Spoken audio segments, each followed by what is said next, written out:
This is going to be in Spanglish, so I'm going to speak English and Spanish. Buenos días. We're here in LA. Good morning, everyone. My name is Dr. Alvaro Huerta. I'm a religion and public life organizing fellow at the Harvard Divinity School. I'm also an associate professor at Cal Poly Pomona.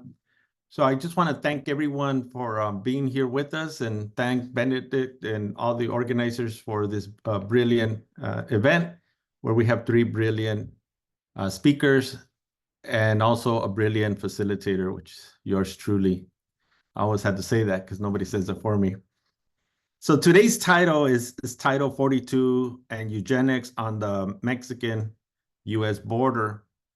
So for some of us, this is not just an academic project, but it's also personal. I myself grew up in Tijuana, in Baja California, and experienced abject poverty at a young age, and also experienced poverty in the United States as well. So there's poverty everywhere. And today we have three amazing scholars that are going to talk about the interrelationship between the border and eugenics.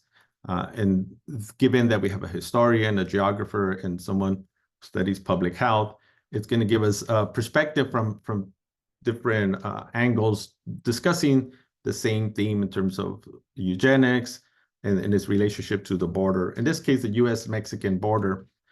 So we're going to start with, the three speakers are Dr.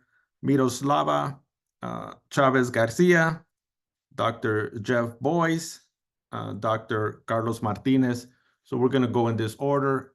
Thereafter, we're going to have a discussion, more of a dialogue in the style of the late Pablo Freire, more exchanging information and discussion about our themes, but also to look at solutions as well. So to focus just on the problem, is very depressing. We also need to look at solutions to be more uplifting in terms of how is it that we can move forward. So let's just start with Dr. Chavez Garcia. She's a professor of history at UC Santa Barbara, and her talk is going to be The Enduring Legacy of Eugenics in the U.S.-Mexican or Mexico borderlands. Since she's a historian and we both went to UCLA, this is always seeing her and learning from her, taking notes is very important for me. So muchas gracias for being here with us. Thank you so much for that lovely introduction, Alvaro. Appreciate it. Hello, everyone, again, and thank you so much, as Alvaro said, to the organizers of this two-day symposium. We've heard from so many wonderful presenters. It's exciting to see and hear the work about the legacy of eugenics and the Immigration Act of 1924 from so many different angles and perspectives. So I'm learning so much. I'm grateful that it's being recorded for future so we can use it. So I'm going to be talking a little bit about my research, but also reflecting on the 1924 Act to set the stage here for our fellow panelists today for our session. So my current work, The Architects of Hate, Eugenics, Environmentalism, and Immigration Exclusion in the late 20th century, examines the way so-called advocates for the environment used growing fears over the expanding global populations and depletion of the natural world's resources to institutionalize immigration exclusion in the United States. The focus is on how a small, yet politically and economically powerful group of people sought to influence mainstream environmental organizations to spread eugenicist, racist, ableist, and white supremacist sentiment to pass increasingly draconian policies aimed at closing the door to people of color from around the world. My research argues that immigration restrictionists have been and continue to be effective in advancing their agenda by drawing upon deeply rooted, powerfully appealing discourses of eugenics, population control, and environmentalism dating to the early 20th century, and probably even previous to that. These same advocates have also been actively engaged in establishing extremist anti-immigrant white nationalist organizations that continue to have power and influence in Washington, D.C. today. In the 1950s and 60s, scientists, social scientists, and popular writers fanned the flames over fears of an imminent global population explosion, and popular writers fanned the flames over fears of an imminent global population explosion, which would lead to famine, degradation of the natural environment, and a flood of third world refugees into the United States. Initially, population control advocates called for the widespread availability of birth control measures through the use of abortion, oral contraceptives, and sterilization, especially in communities of color, which they considered particularly prolific. As the numbers of whites stabilized and declined in relation to non-whites and immigrants of color in the early 1970s, advocates shifted their lens to the reproductive capacity of people and immigrants of color, whose purported fertility, poverty, and criminal tendencies caused great harm to the social and natural environment. Drawing on Malthusian, Darwinian, and eugenics thought, which were earlier ideas and ideologies about human competition over resource, fitness, and survival, champions of population control issued vociferous calls for population stabilization and immigration control in the name of the environment. My research shows that in private, they argued for the exclusion of eugenically unfit, quote, people that is non-white, poor, and disabled. The exclusion of immigrants, especially those of color, became central to the battle for the preservation of a majority white society. Immigrants, restrictionists argued in the late 20th century and continued to argue in the early 21st century, threatened to upend the eco and biological fabric of the nation. These calls for racial, ethnic, class, and able-bodied homogeneous U.S. society were not new. Nearly 100 years earlier, political leaders with similar goals championed the passage of the Immigration Act of 1924, also known as the Johnson-Reed Act of 1924, named after, the House and Senate sponsors. That act was not insignificant, as Alexandra Stern has pointed out. That act went further than any other exclusionary immigration law had done up to that point. Indeed, that act sought to preserve a racially and ethnically homogeneous society free from the contamination of undesirable immigrants with disabilities of any kind, but particularly ones that were viewed as inheritable. The 1924 Act reflected many contemporary fears over what was viewed at the time as the, quote, increasing racial, biological, and demographic threat as it impacted middle and upper class Anglo-Saxon white America. Many of those beliefs about the changing racial and ethnic and able-bodied composition of society and what it meant for an imagined white stream have not gone away across the decades, as many of our colleagues across this two-day conference have argued. Rather, they have gone underground, matured, and resurfaced at different times in different places throughout the 20th and 21st centuries.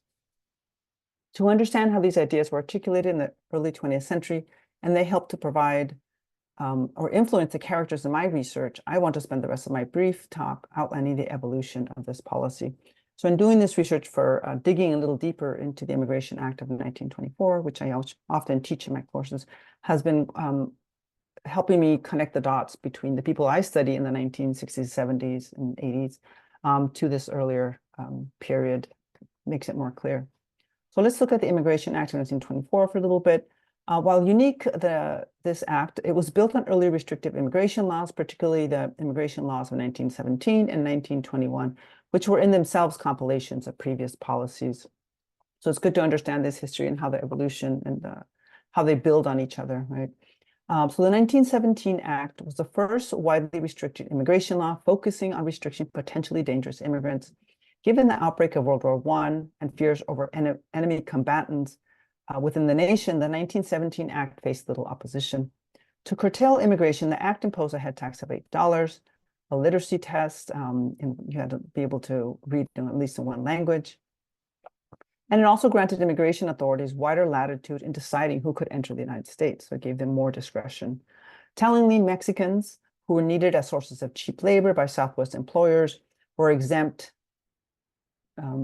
especially as they were needed by cheap, telling Mexicans who were needed as sources of cheap labor by Southwest employers, especially as those sources dried up with the Chinese Exclusion Act of 1882 and with the Gentlemen Agreements Act of 1907, were exempt. So Mexicans were not included in this process. The 1917 Act also included a bar against those deemed likely to become a public charge and those carrying a dangerous and contagious disease, both of which were restrictions first introduced decades earlier. The first one, public charge, was in 1882, and the second one, contagious disease, was in 1891. And these reflected increasing eugenic concerns over biological and inheritable threats tied to the so-called menace of the feeble-minded. The feeble-minded were those who were considered to have an inherited subpar intelligence, and more menacingly, that's why they call it the menace, that they were going to be easily to pass it along to their progeny, since it was difficult or to know who was or who wasn't feeble-minded. The 1917 Act also excluded persons born in what was established as the Asiatic barred zone, with two exceptions: the Japanese, who were no longer permitted to immigrate under the Gentleman's Agreement Act. Well, it was decided they would not immigrate. And then Filipinos, who were part of a U.S. colony, they were U.S. nationals, so they weren't excluded. China was not included in this zone, but this was because they had already been excluded under the Chinese Exclusion Act of 1882.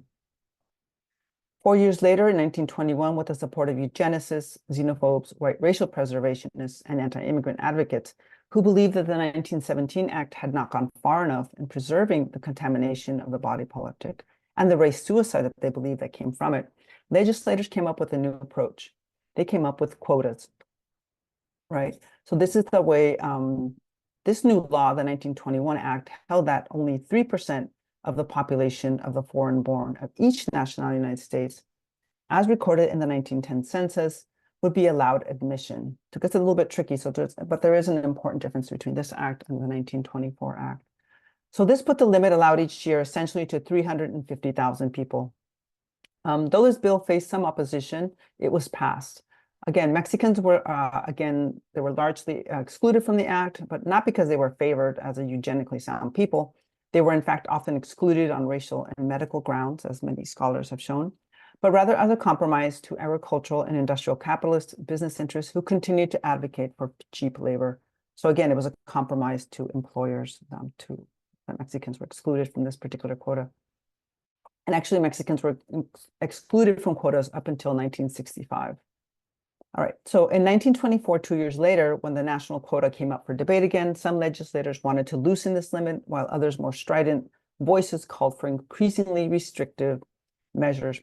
In the end, restrictionist voices won out with the passage of the Immigration Act of 1924, or what became known as the Second National Origins Act, which intentionally sought to create a homogeneous society.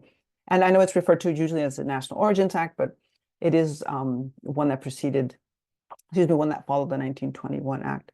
To do this, to create this homogeneous society, the 1924 Act established a new requirement: the application for a visa, which had to be issued by an American consulate, a country of origin. Second, and more importantly, I think, to understanding the significance of this act, the 1924 Act again relied on quotas, but instead of using the 1910 census, it invoked the 1890 census, previous to the immigration of significant waves of Southern and Eastern Europeans, as the point of reference of admission. The 1924 Act also further decreased the percentage of eligible immigrants from 3% to 2%, right? Again, limiting the number of immigrants from Southern and Eastern European countries. More importantly, the law also changed the quota calculations. Rather than using the foreign-born population in the United States from 1910, the new law used the origins of the U.S. population as a whole, including U.S.-born citizens, a significant number of whom included people of British descent. As a result, the number of visas available to people from the British Isles and the Western Europe increased significantly, while those from newer locales and from Southern and Eastern Europe decreased significantly as well. So that was the big change. And while Mexicans were again excluded from this quota for similar reasons as before, the new law identified Mexicans as alien others, as a compromise to restrictionists. The national body, they argued, needed to be protected from all ports of entry, including the U.S.-Mexico border. To further control any potential threat from without, the 1924 Act also established the Border Patrol, primarily to intercept Asian and European immigrants and the smuggling of goods. Though relatively ineffectual in the first few years, in time it would grow to a highly militarized organization. The Immigration Act also went further in exclusion and undesirables, expanded Asian exclusion on a much broader scale than in the past. The act barred all aliens ineligible for citizenship, including people of Japanese descent, despite the protest of the Japanese government. In the end, the Johnson-Reed Act codified ethnic and racial preferences, establishing some of the key tenets of immigration structure we know today, including the Border Patrol, visas, and minimum support requirements. In the process, the Immigration Act brought into sharp relief the U.S.-Mexico border as an international political boundary demarcating two discrete societies, making it more difficult for Mexicans and other immigrants to migrate as they had in the past. So the 1924 Act, as I teach my students, it's really an important moment where this border is demarcated, and we see the social construction of the border, but this is a very important point in this process. So in conclusion, today's calls for a militarized, fortified, and secured border wall meant to protect the nation from criminals, rapists, and degraded people from without remain loud and clear and are not hyperbole. They are real and impact directly people fleeing war, violence, and hunger from across the Western Hemisphere and the globe. We must recognize these longstanding beliefs and move forward with more humane policies and practices if we are to uphold democracy and social justice. So that's a little bit of a review here, and that is my talk. Thank you. I look forward to hearing questions in our discussion, I should say. Well, like we say in East LA, muchas gracias, Dr. Chavez Garcia. So that was an amazing historical perspective that gives us an idea of the current policies and the current rhetoric, especially coming from the conservatives and the Republicans. It's no longer right or far right. It's all right. It's all far right. That just the same language is being used along the border. It goes back to the 1800s. So and even further back from there. So our next speaker, another brilliant speaker. They all paid me to say that they're brilliant. So just so y'all know. So they all owe me at least a pint or something. Our next speaker is Dr. Jeff Boyce. And if I mispronounce anybody's name, please correct me. An assistant professor at University College Dublin. And the title of his presentation is Title 42, Microbial, you gotta pronounce that one, Xenophobia and Migrant Mortality along the Mexico-United States border. And if I'm not mistaken, Dr. Boyce is a geographer. So geographers and planners were like cousins. I'm an urban planner. Somos primos. Take it away, Dr. Boyce. Okay. So the work I want to share, or really the contribution that I want to share to this conversation is informed by ongoing research that I've been undertaking in collaboration with Dan Martinez and Sam Chambers at the University of Arizona. And collectively, we have a multi-year project now undertaking to understand the geography of migration and mortality in southern Arizona and its relationship to the evolution of U.S. border policing practices and infrastructures. And so some of the data that we draw on comes from the Humane Borders OpenGIS initiative, as well as an ongoing partnership with the Pima County Office of the Medical Examiner. And on the right here is our most recent collaboratively written report. So just in Arizona, there are, since the mid-1990s, more than 4,000 people who have died attempting to cross the U.S.-Mexico border, and thousands more disappeared. And of course, I want to emphasize this is just in one, although a significant, only one corridor across the entire U.S.-Mexico border.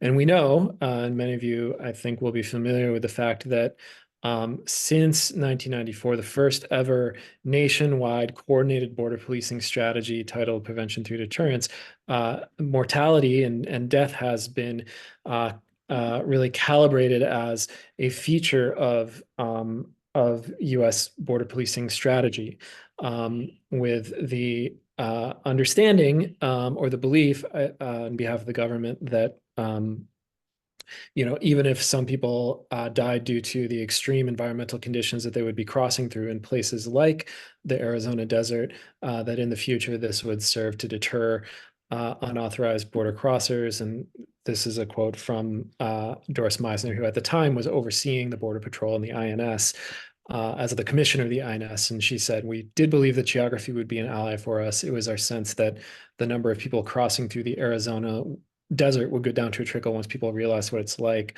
So prevention through deterrence, as this quote indicates, was really, the whole idea was to redirect migration routes into hostile terrain that would be, according to the government, less suitable for crossing and more suitable for enforcement. And among other things, what we've been interested in doing is showing how this strategy has continued to evolve since the mid-1990s through the deployment of an ever more elaborate surveillance network through things like integrated fixed towers and distributed ground sensors and so on, as well as interior checkpoints, which through our work, and I'll talk a little bit about this, we've shown how these enforcement infrastructures have served to further funnel and redirect unauthorized clandestine migration into more and more mountainous, remote terrain. So taking the integrated fixed towers, for example, we've mapped the viewshed of these towers and shown how when people choose routes of transit that are outside of the visibility of the towers, they wind up crossing in places where the body actually, because of the terrain, you're going up and down, you're burning many, many more calories as you travel north. We've also, as I mentioned, looked at the checkpoints and shown that these had a statistically meaningful effect on where people are dying as they're attempting to cross the border, really requiring an elongation of their migration routes as people try to walk around those checkpoints. Okay. And to undertake this work, we've really divided up the history since the 1990s of border enforcement around an important set of qualitative shifts that have really characterized specific periods of enforcement in Arizona, which we've termed the initial funnel effect period, when migration was really being moved away from Texas and California into Arizona. The secondary funnel effect period, when then walls started being built in binational border communities like Ambos Nogales and Douglas Agua Prieta. The tertiary funnel effect period, when you start to see this expansion of checkpoints and integrated fixed towers and other interior enforcement technology. And then we've called this the localized funnel effect period, but really we can think of it as the asylum deterrence period, which I'll talk about in a moment, where the proportion of migration in southern Arizona declines, and a lot of the unauthorized migration and much of it associated with asylum seeking moved to South Texas. And a much larger proportion of people were attempting to apply for, international protection in the U.S. And finally, the Title 42 period, which definitely, I think, marks a really distinct period of enforcement. And so for the purposes of what I want to share today, I want to compare this localized funnel effect era associated increasingly with deterring asylum seekers, as opposed to people attempting to enter clandestinely without being detected, and the Title 42 period, which began, of course, with really using the pandemic as a pretext to turn away asylum seekers carte blanche, essentially, without any opportunity to adjudicate their case or even have a credible fear interview. Okay, so like I said, I want to compare these two periods because they qualitatively share, I think, some of the greatest similarities. Increasingly during this quote unquote localized funnel effect area, where we saw some migration remain in Arizona, but a lot moving to South Texas, as more and more international migrants were seeking international protection in the United States. There was an expansion of deterrence practices like family detention, a high bond policy, things like metering, limiting the number of people who could apply for asylum on any given day. Family separation was an extreme policy during the Trump administration that also targeted these asylum seekers. The migrant protection protocols, all of these really limiting people's ability who intended to seek international protection to access the U.S. legal system. So putting up these barriers and promoting more than anything a level of suffering that people would experience, even if they continue to pursue what is a guaranteed right under U.S. and international law. And Title 42, I think, should be understood as a culmination of this wave of policies meant to basically block people's access to asylum. Okay, so alongside this policy evolution, as I mentioned, there was also the shift toward efforts to seek asylum, international protection in the United States. There's also been an important, really demographic change when it comes to the nationality of migrants in both in Arizona and across the U.S.-Mexico border. So historically, and we see this in the 1920s when the Border Patrol is founded, and through its evolution over the course of the 20th century, the kind of moral panic starting in the 1970s and 80s, following the reform of immigration law in 1965, with the Hart-Celler Act, increasingly begins to associate quote unquote illegal immigration with Mexican nationals, with people from Mexico, and with the U.S.-Mexico border as a site of anxiety in the U.S. Public mainstream imaginary. But by as you can see here, by the 2013, 2014, actually people from here we have Guatemala, Honduras, and El Salvador represented, and are comprising an increasing proportion of migrants and asylum seekers. By the period of the pandemic and of Title 42, you also see a growing number of asylum seekers from all over the Americas and all over the world, increasingly from places like South Asia and China. But I think it's important to bear in mind this longstanding popular association of migration and anxieties around migration with peoples of Mexican origin in the U.S., which has its own racial colonial history to it that we've been learning about. Because what we see during the Title 42 period is that migrants from Mexico, Title 42 was disproportionately applied to migrants and asylum seekers from Mexico, as you can see here. So when you compare Mexican asylum seekers to people from all other nationalities, people from Mexico were much more likely to be processed via Title 42, which meant being immediately returned back to Mexico, to Mexican border cities, to the very country where people claimed that they were that their life was in danger, and they were fleeing for that reason, seeking international protection for that reason.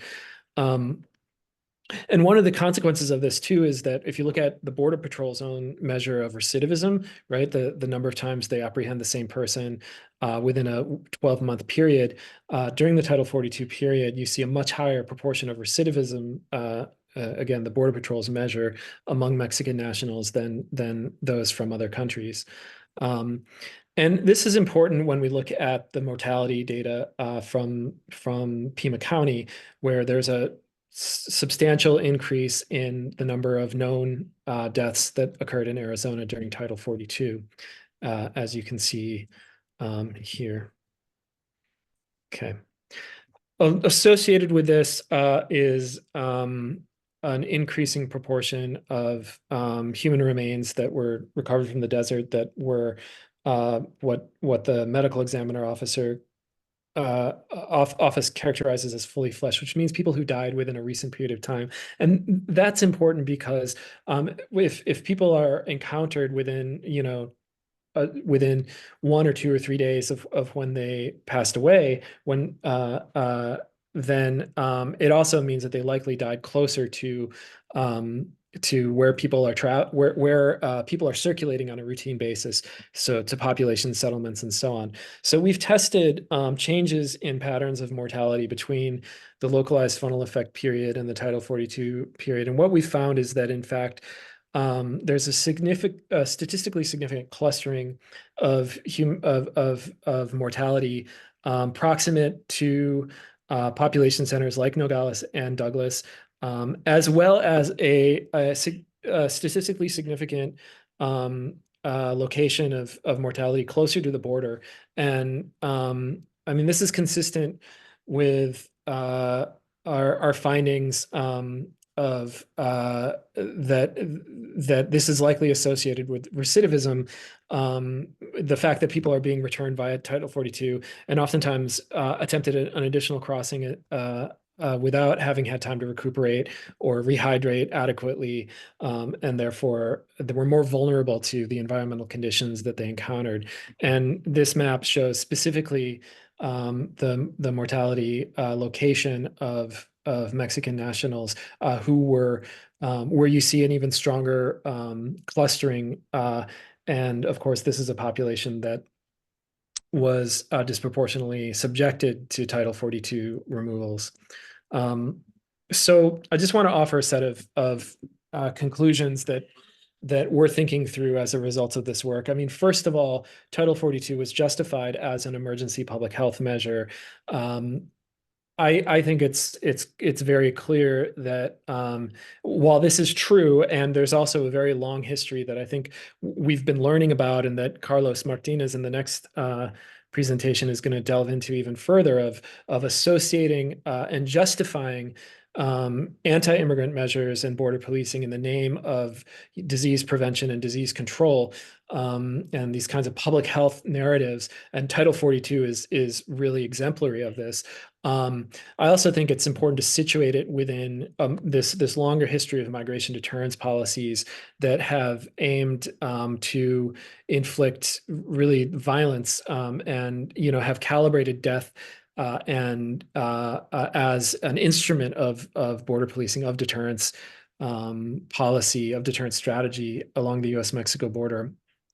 The government knew that the policy would kill people and has persisted to follow and expand on the policy of deterrence, which itself has increased the likelihood that people will die on the journey through the desert. And that's important context for understanding. I mean, in this sense, the pandemic became a pretext for tightening the asylum system even further.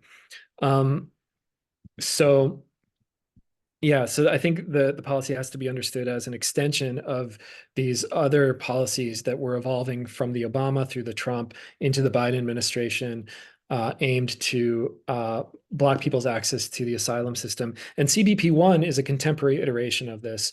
Right now, asylum can only be accessed through this app-based system that also has all kinds of racial dimensions to it. It is unable to collect biometric information that's required to register on CBP-1 for people with darker skin tones.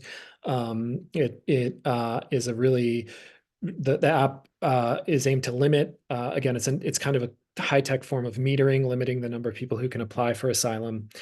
We know that migrant deaths increased during the Title 42 era. We know that they clustered closer to the border into population centers under Title 42, and Mexican border crossers were disproportionately targeted and by Title 42 and disproportionately suffered its deadly consequences. And one final thing that I think is important to share is that, taking seriously these findings, and I think also is important because in Pima County, Arizona, the largest county adjacent to the border, the county government has since the early 2000s declared the deaths of border crossers, people on the move in the desert as itself a public health emergency. The American Public Health Association has also identified the deaths of people crossing the U.S.-Mexico border as itself a public health crisis. And yet we have, in the case of Title 42, a policy justified in the name of public health that we can show, in fact, exacerbated this ongoing crisis impacting people on the move along the border. So I'll leave it there. Look forward to more conversation. Yeah, muchas gracias, Dr. Boyce. One of the things that we need to consider within your conversation is this idea, these are preventable deaths. And this is something that it's outrageous and inhumane. I remember people were being arrested for giving water, for riding water to people crossing. And so it's just, it's not just the Republicans, the conservatives, the Democrats, and as well. So let's not get it confused. It's not a Republican problem. It's a Democrat problem too, in terms of the way enforcement. I mean, Roosevelt put Japanese in camps, and Obama deported 2.7 million immigrants, mostly Mexican. So muchas gracias for that. Our next speaker is Dr. Martinez. Take it away. Thank you, Dr. Huerta, for introducing me, and really honored to be here in conversation with all these brilliant scholars. The title of my talk is The Past, Present, and Possible Future of America's Medicalized Borders. As Dr. Boyce said, I'm going to kind of contextualize a bit of what we're seeing with the contemporary sort of with Title 42, which Dr. Boyce was talking about, and I want to kind of situate that within a longer history of medicalized borders, and what is often referred to as border medicalization, and also discuss really briefly some of my ethnographic field work when Title 42 was in place in Tijuana, when I was kind of field work there, and then also kind of briefly discuss some looming kind of potential forms and new iterations of this kind of border medicalization that are on the horizon. So the notion that immigrants are sources of disease and racial degradation has been a foundational element of U.S. national discourse for generations. The scholar Alan Kraut referred to this conflation of foreignness and disease as medicalized nativism. And he talked about this as how the stigmatizing of immigrant groups is justified by their association with communicable disease or infectious disease. It implies the almost superstitious belief that national borders can afford protection against communicable disease. Of course, we saw this very clearly with Title 42. Scholars in recent years have really done important work, such as Natalia Molina and Alexandra Mena-Stern, to really excavate this kind of long history of border medicalization and how it played out specifically along the U.S.-Mexico border. As they have discussed in their work, and other scholars as well, beginning in 1917, the U.S. Public Health Service launched a quarantine targeted at the eradication of typhus fever along the entire length of the U.S.-Mexico border. And for more than 20 years from that point, border crossers were subjected to rigorous procedures of disinfection and fumigation. And as these scholars have emphasized, this is really kind of the some of the earliest forms of border patrol infrastructure that gets developed along the U.S.-Mexico border. It really is inaugurated by this kind of emphasis on Mexicans purportedly bringing kind of disproportionate amounts of kind of infectious disease into the U.S. And one of the kind of main architects of this kind of disinfection practice along the U.S.-Mexico border was Claude C. Pierce, pictured here, who was a senior surgeon of the U.S. Public Health Service, who was specifically sent to El Paso, Texas, to oversee the modernization and enlargement of the disinfection plant there. And, he was at the time authoring, articles in prominent public health journals about this sort of, need of combating typhus fever on the U.S.-Mexico border.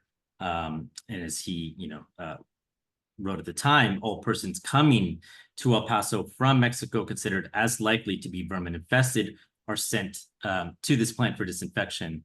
And so, I present this just to kind of emphasize that there was this idea essentially of, all Mexicans crossing the borders being vermin infested, as he put it, right? And as being particularly pathogenic, right? And so this kind of very wide net of disinfection was applied to all people crossing the border during this period of time at the U.S.-Mexico border. And this is also clearly kind of grounded, it becomes grounded also in sort of the emerging eugenics movement at the turn of the 20th century and into the 1920s, where Mexicans are again portrayed as a threat, but not necessarily quite as much for typhus or particular diseases, but also for smallpox for that matter, but for their dilution of the kind of blood stock, as they would put it. You see articles like this in 1926, of course, just a couple of years after the passage of the Johnson-Reed Act here, titled "The Mexican Strays in California." The Mexican peon, as they would describe him at that time, does more than bring into the United States smallpox. With his numerous offspring, he tends to dilute our old American blood. Thus, he's giving us a new color problem. So this kind of during this time, you see a shift from an emphasis on kind of foreign germs to an emphasis on foreign genes, right? Or at that time, they wouldn't have called them genes, but on sort of or germplasm, they would have called it, right? Kind of the racial stock of these foreigners who were seen as also being, which was also seen as being, dangerous for the United States in a different way, perhaps over the long term, right? As this new germplasm is introduced into the bloodline of the United States, over time, it would purportedly lead to a larger population of people in the United States with all kinds of, mental and moral and chronic conditions that would then become public charges. And this is really, the much of the kind of the language or the policy of the Johnson-Reed Act is really influenced by this thinking at the time, right? So now turning to fast forwarding to our current time, with the emergence of COVID-19, as Dr. Boyce already emphasized, we see Title 42 being put into place, and through that, really this border medicalization comes roaring back, right? And in really new and unprecedented ways, actually. As the U.S.-Mexico border actually remained open for U.S. citizens and permanent residents to cross. I myself was living in Tijuana actually when the pandemic began, conducting my fieldwork research at the time, and continued to live there. And I had no problem crossing the U.S.-Mexico border, right? I mean, there was all this idea, and you saw it reflected in headlines such as this, that the U.S.-Mexico border was closed, right? And that was actually never really the case. Rather, Title 42 was really a way, as Dr. Boyce emphasized, to specifically target so-called unauthorized migrants from crossing and really from accessing the asylum system, and with a disproportionate emphasis on Mexicans and Central Americans. And I think what's really important to emphasize when we think about Title 42 within this kind of longer history of border medicalization is that, unlike earlier techniques of border medicalization, which, would have required things like, quarantine or at Ellis Island, for example, or a disinfection plant, as we saw in El Paso, Texas, really Title 42 didn't require any, or didn't really do any of those things. Actually, what it allowed for was the immediate return, right? Not the deportation, but the expulsion, rather, of people right away, right? Without actually even conducting a test to determine whether they had COVID-19, right? So it didn't require any of those things. And in that way, I think it really represents sort of kind of a radicalization of border medicalization, in that it's a sort of preemptive diagnosis, right? Didn't require someone to even have a disease in order to be affected by this policy. And of course, during this time, we also see, the Donald Trump and others kind of leaning into this kind of deep well of pathologizing discourse that we've seen over history, throughout U.S. history, targeting migrants and depicting them as transmitters of disease and degradation. So really early in the pandemic, he's quoted as saying, "Can you imagine opening borders right now? Tijuana is the most heavily infected place anywhere in the world as far as the plague is concerned. The plague, it came in from China. Unfortunately, most heavily infected, or one of the most heavily infected, right along the border, but we built a wall." So again, this, as Alan Kraut suggests, this sort of superstitious idea that building a wall will somehow prevent the spread of infection, and that foreigners in particular are disproportionately infectious, right? So as I mentioned, I was in Tijuana conducting ethnographic field work at that time, when Title 42 was in place, and around late 2020 and early 2021 in Tijuana, we began to see the emergence of a migrant encampment.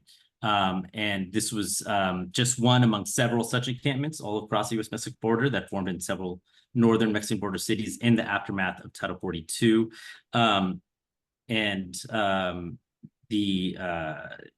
This was actually a very large encampment right at the border crossing of San Isidro in Tijuana. And the conditions in the encampment, of course, were highly precarious. These are photos, by the way, that were taken by photojournalists that I collaborated with in some work. But its inhabitants were also really resourceful, right? They were people, of course, escaping incredibly life-threatening situations, but they were trying to figure out how to, survive, right? Essentially under this new kind of form of asylum deterrence, in which they were being forced to wait for very extended periods of time, unlike which we've ever seen with very large groups of people having to form these communities, right? So they brought in electricity into the camp so they could charge their phones, so they could stay in touch with family and things like that. They set up laundry stations, as you can see here on the left, and pool tables and a chess game area. Again, many people were here for many, many months, 6 months, and even beyond that, living in this encampment at the border. And as we saw this in other encampments as well. And people were also setting up, very industriously, food vending and hair salon enterprises at the at the encampment. At that time, I was working with an organization called the Refugee Health Alliance, which was conducting weekend clinics at the encampment, and really trying to respond to the astounding number of kind of medical issues that people were being affected by. As you can imagine, in addition to COVID-19, people were being affected by a whole number of other infectious diseases and gastrointestinal diseases by the simple nature of living in this open air encampment for such an extended period of time with little access to kind of forms of sanitation and things like that, right? The Title 42, in addition to, I think, what Dr. Boyce already emphasized, which was, of course, increasing the deaths by through the border crossings, was also creating other forms of health vulnerability for asylum seekers and migrants at that time. So in terms of just really briefly the possible future of, what's kind of, on the horizon in terms of our medicalized borders of the United States. So Title 42 is no longer in place. But we have seen plenty of rhetoric and efforts to really resurrect the basic elements of Title 42, even without kind of the public health emergency that first justified its implementation, right? The COVID-19 pandemic. So we're now seeing politicians call for the reinauguration of Title 42 to, for example, limit the fentanyl supply, as if migrants are the ones bringing the fentanyl in the country, when we know that's absolutely not the case. So, Republicans like Tim Scott pictured here calling for that, but also, of course, the Biden White House in negotiations with the Republican Party still kind of emphasizing this idea of having a Title 42-like authority to essentially emergency authority to shut down the border when it becomes quote unquote overwhelmed, and which of course is a very subjective and qualitative sort of idea of being overwhelmed, because there's this idea of overwhelm implies that there's too many migrants for the number of Border Patrol agents, which really, of course, depends on the number of Border Patrol agents that are being deployed to the border in the first place. Right? But unfortunately, that's not the only kind of thing that we're seeing on the potential horizon.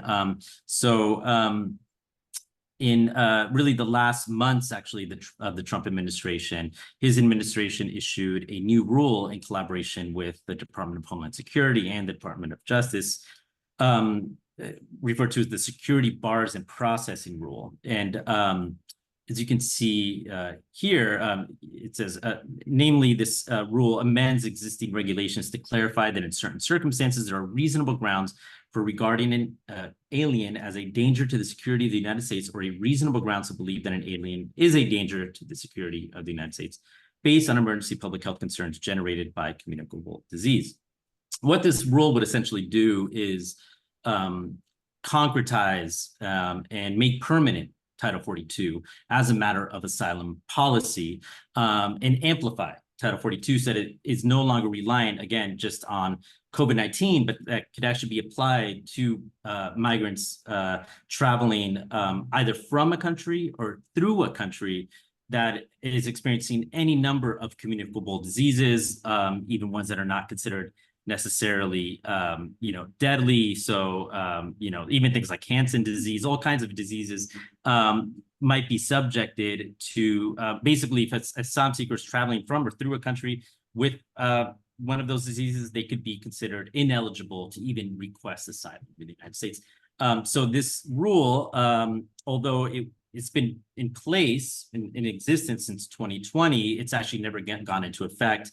The Biden administration has delayed its effective date into when it would be put into effect time and time again, but it has actually not rescinded the rule. So which it could do. It could actually rescind the rule, so it no longer exists. It's just delayed the date by which it would become effective. So meaning that a future president, whether Biden, Trump, or another person, could still actually put this policy into effect, which would, of course, be really terrible. Oh,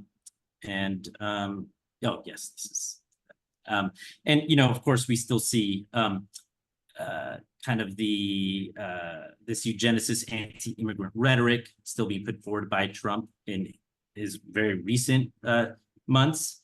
For example, him saying nobody is seeing anything like we're witnessing right now. It's poisoning the blood of our country. It's so bad, and people are coming in with disease.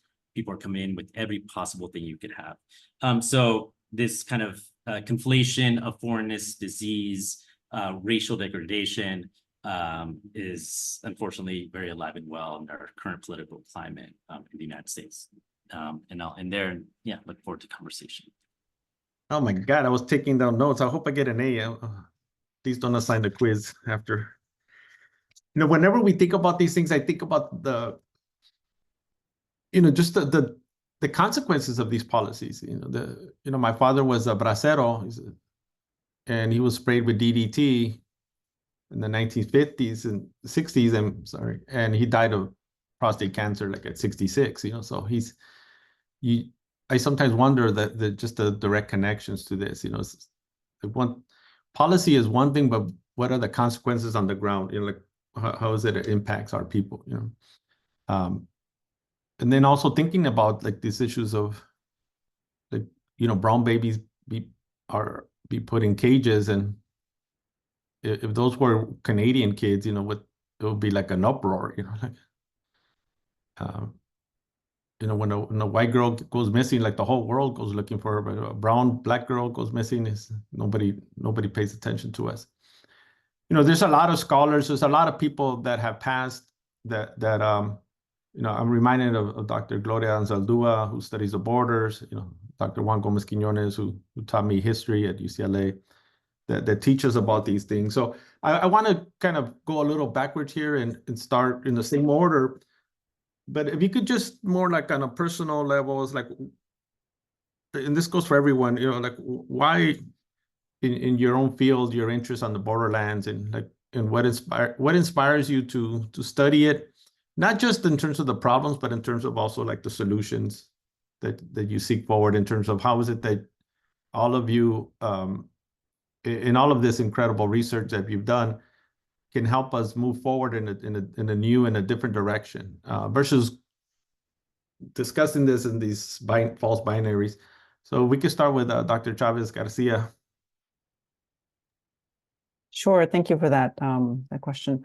I think it really, for me, like, regardless of my subject that I'm studying at the moment, because I do kind of shift a little bit in my field, it has to do with understanding where we are today. So maybe this is common to most historians, I'm not sure, but I really, people say things sort of take their course, or it's natural, this or that. And like, no, there's a social construction to everything. And I've always wanted to unravel that social construction, especially around things like the border, the Southwest, where I was raised and born. I was born in Mexicali on the border. My family's not from there, but my father was a farm worker, right? There's these different questions. There's these different reasons why we were located there. But nevertheless, the border has been such an impactful space for so many people and throughout history.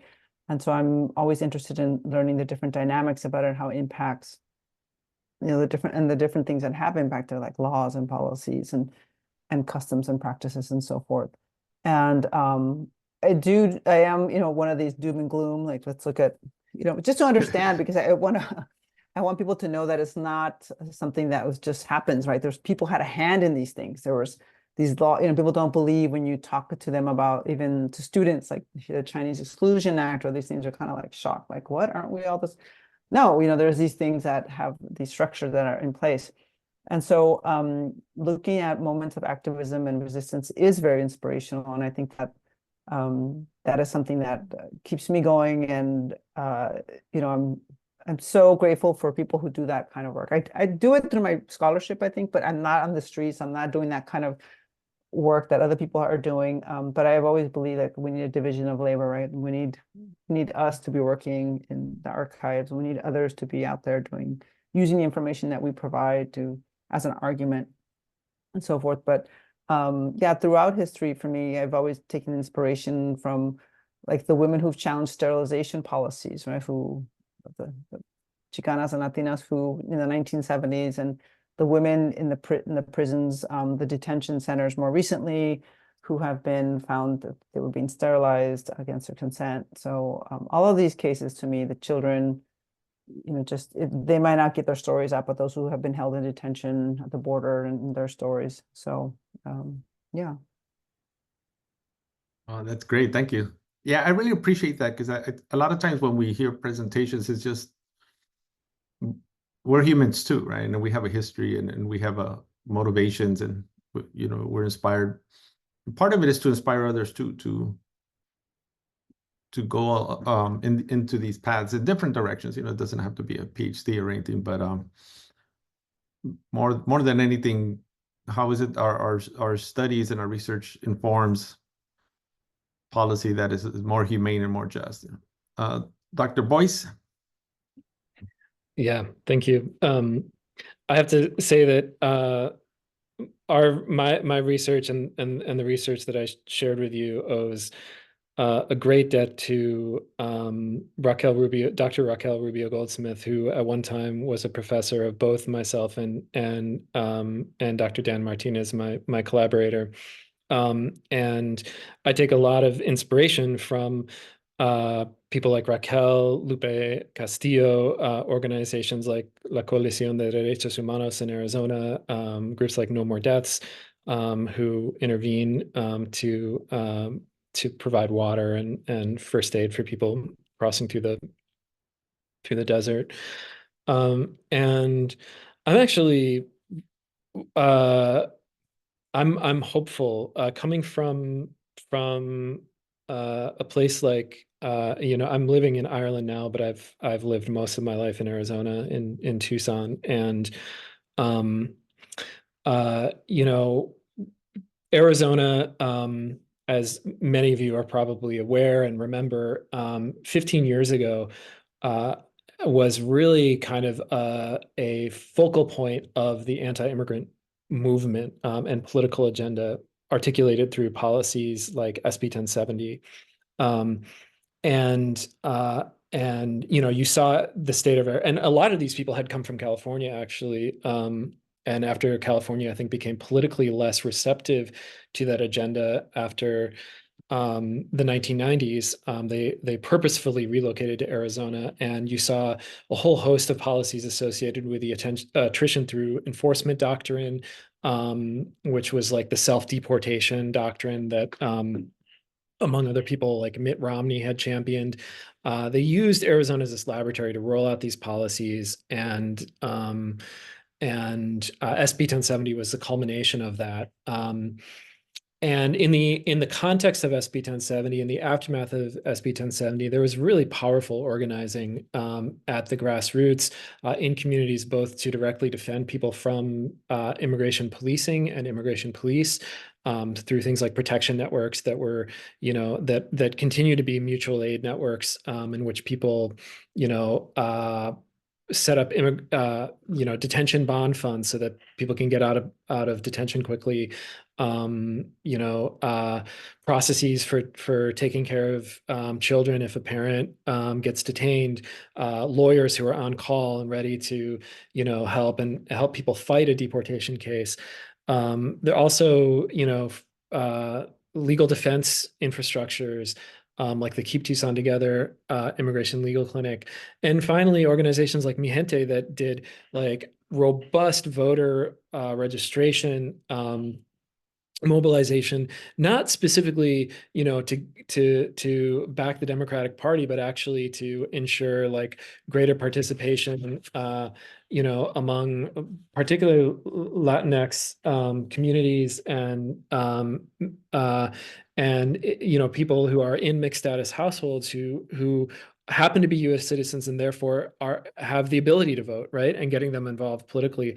And one of the consequences of this, first of all, was that after SB 1070 became super controversial and a lot of grassroots organizing happened, Arizona stopped being a place that was nearly as receptive as a state to this agenda. Russell Pierce, the Senate sponsor of SB 1070, was recalled in 2011, and that ended, right, the streak of being this laboratory. In 2020, I mean, I don't think any of us should herald the election of Joe Biden as a watershed for justice or like, you know, the progressive agenda, but it was important to get Trump out of office.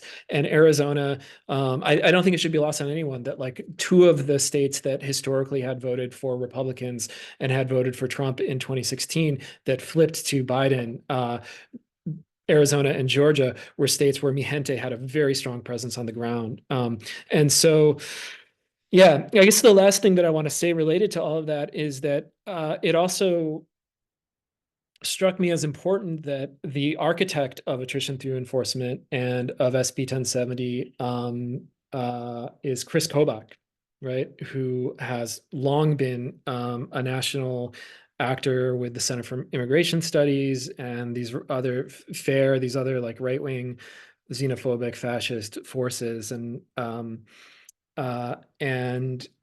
he made a pivot during the Trump presidency into he became the leader of the Trump administration's election integrity task force, which of course had nothing to do with election integrity, but then he really began to also throw his efforts into voter disenfranchisement campaigns. And so I think this is also a reflection of how, you know, for the anti-immigrant right, you know, the kinds of demographic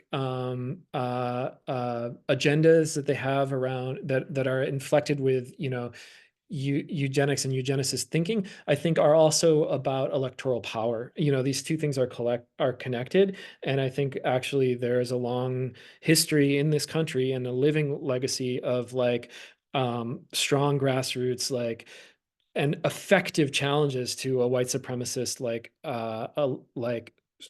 effort to maintain a stranglehold on power. And that gives me hope. I'll leave it there.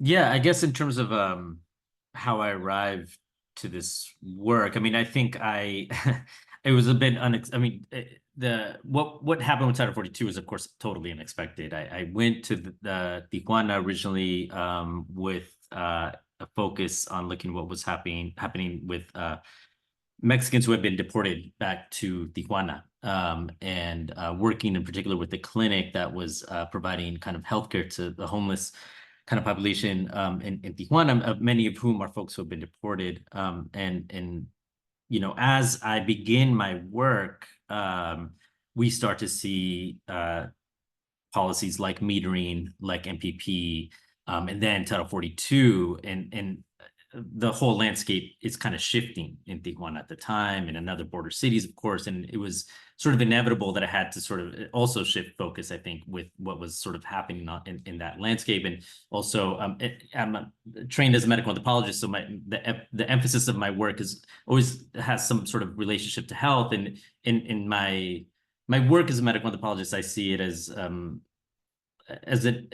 not simply to think about health and medicine critically, which is a part of it, but also to ally with kind of activist clinicians. And there were plenty of folks that were starting to come down to Tijuana, particularly when policies like MPP and metering and all that kind of stuff was starting to happen, and as migrants were starting to have to live in border cities for much longer periods of time, as you start to see clinicians and other activists kind of form organizations. And so one of those becomes the Refugee Health Alliance, which I also start kind of collaborating with pretty intimately throughout that period. And that takes on an even more important role when Title 42 gets enrolled and we start to see these encampments form.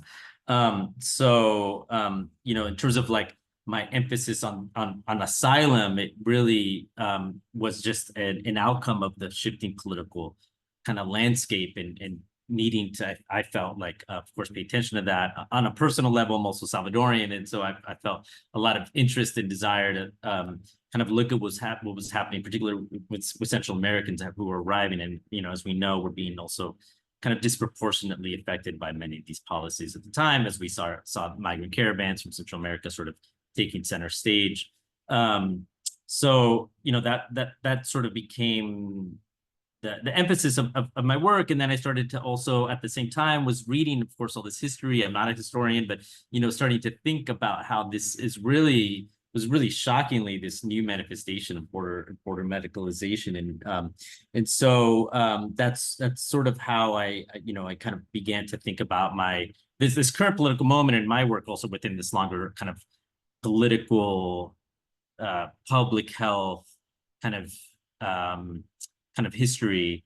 And I still, you know, at this point, kind of see my work as trying to, I think, elucidate those historical connections, but also kind of, you know, I think emphasize the ongoing work of organizations that are on the ground and really collaborating with them, not just in terms of like researching what they do, but also in terms of, you know, publishing articles with them and, you know, thinking about, you know, what all these policies mean for the health of these communities that are stuck in border cities, which is still reality, right?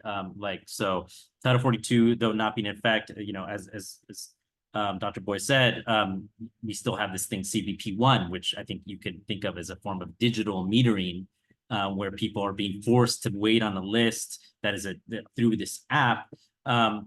Although you're hearing about large groups of migrants that are now that are crossing the border because Title 42 is not in effect, the folks who are still waiting and are still living in tents and in shelters in Mexico are still often Mexicans and Central Americans, actually.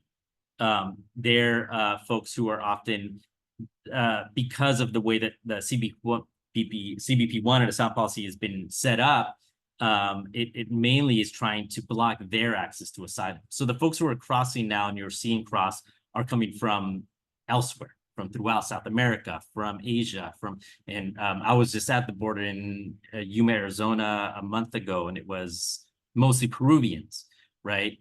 Who kind of are able to bypass, in a way, the CBP1 thing. They do what was previously done, which is cross the border, get picked up by CBP, and then, you know, be provided with a court date, right?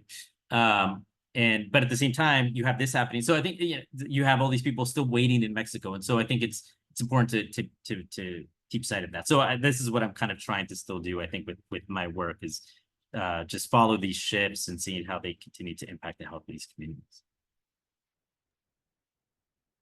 Muchas gracias, Dr. Martinez. Everyone's awesome. I know we have a question in the chat, but given the time limitations, we're not going to be able to answer it. And then Benedict was going to offer me lunch, and he said he's going to take it away because I'm charging him in tacos. So if I allowed the question to be answered, this is just an amazing, not just the panel, even though ours is the best, but don't tell the other ones. An amazing panel, but an amazing conference. To me, as an expert in immigration, it's countering the eugenics conferences of the early 1900s. This is a counter to that. This is reframing, immigration in a more just and humane way.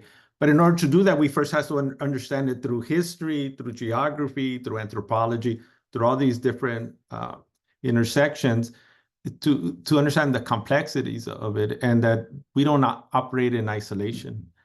A lot of these current problems that we have, date back even before these issues. So for me, it's about looking forward, reframing, not following within this capitalist Eurocentric framework, but treating immigrants as Dr. Juan Gomez Quiñones, the most esteemed mentor and historian that I've ever met in my life, besides Dr. Travis Garcia, is this idea that migrants are not foreigners, they are not strangers, they are family. We are citizens of the world, and we need to treat everyone as human beings first and foremost. And to do so, we need to challenge this hatred, these hatred and inhumane policies, and advocate for more just and humane policies so that we can move forward, not just as a nation, but as a world. So once again, like we say in East LA, my second motherland besides Tijuana, muchas gracias, everyone.